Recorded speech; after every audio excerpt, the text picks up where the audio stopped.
আল্লাহ রাসূল সাল্লাল্লাহু আলাইহি ওয়াসাল্লামের ভালোবাসার কারণে, আল্লাহ তাআলার হুকুমের ভালোবাসার কারণে, সততার কারণে আল্লাহ তাআলা মানুষের সম্মান বাড়ায় দেন, আল্লাহ তাআলা মহিলাদের সম্মান বাড়ায় দেন।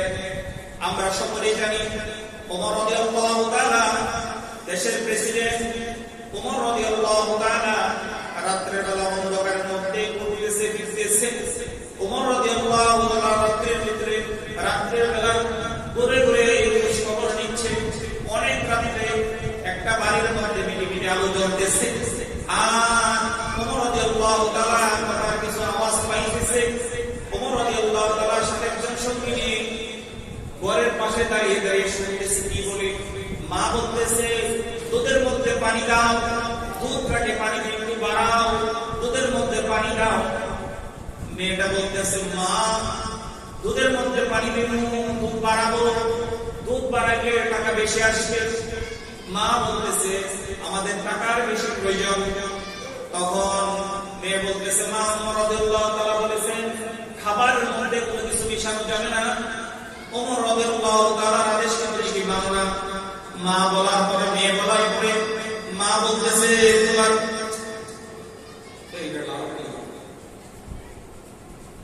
বলতেছে, তোমার ওমর কি এখানে বাড়ির পাশে কি দেখতেছে নাকি?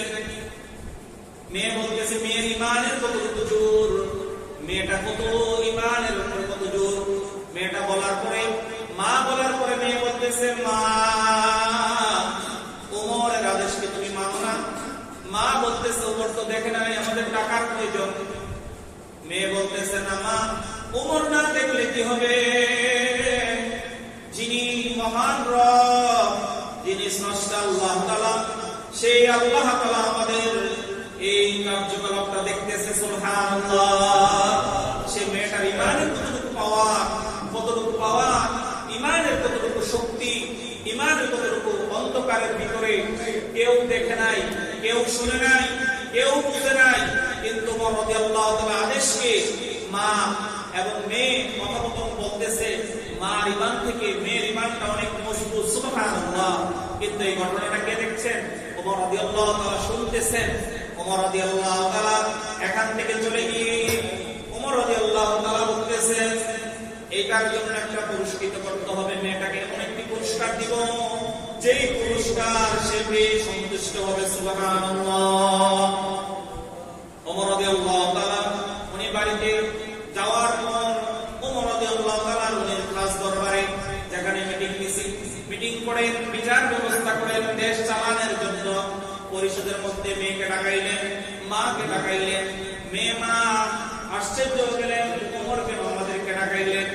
ওমর রাদিয়াল্লাহু ডাকালেন পরে বলতেছে, মেয়ে, এই মেয়ের জন্য তার পুরস্কৃত করা হলো আমার ছেলেকে। ওমর রাদিয়াল্লাহু তাআলার ছেলেকে ডেকে এনে বলতেছে, আজকে এই মেয়েকে তুমি বিবাহ করবা, আমি এই মেয়ে খুঁজতেছি। সুবহানাল্লাহ। দেশ প্রধান কথা বললেন না, দেশের প্রধান সে একজন দুধ বিক্রি করা মহিলার মেয়েকে বিবাহ করাইলেন। কারণটা কি? কারণটা একটা, এই মেয়েটার বংশের দিকে ওমর রাদিয়াল্লাহু তাআলা তাকাই না। ওমর রাদিয়াল্লাহু তাকাইছেন তার ইমানের দিকে, ওমর রাদিয়াল্লাহু তাআলা তাকাইছেন তার আল্লাহর ভয়ের দিকে। ওমর রাদিয়াল্লাহু তাআলা কই? ওমর রাদিয়াল্লাহু তাআলা দেশের অর্ধেক পৃথিবীর বাদশা, যিনি জান্নাতের সার্টিফিকেট পাইলেন, যিনি জান্নাতের নবী মুহাম্মদ রাসূলুল্লাহ সাল্লাল্লাহু আলাইহি ওয়াসাল্লাম বলেন, আমার পরে যদি কোনো নবী হইতো ওমর রাদিয়াল্লাহু তাআলা নবী হইতো। বলেন সুবহানাল্লাহ। সে ওমর রাদিয়াল্লাহু তাআলা উনি ছেলের জন্য একটা দুধ বিক্রেতা গরিব মহিলা মেয়েকে বিবাহের জন্য নির্বাচিত করলেন। বলেন সুবহানাল্লাহ। কেন করলেন? ওই মেয়েটা আল্লাহর ভয় তার অন্তরের ভিতরে আছে। ওমর রাদিয়াল্লাহু তাআলা বংশের দিকে তাকাইছেন না।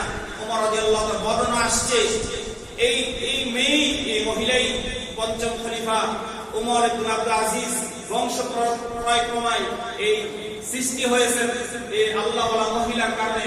বলে সুবহানাল্লাহ।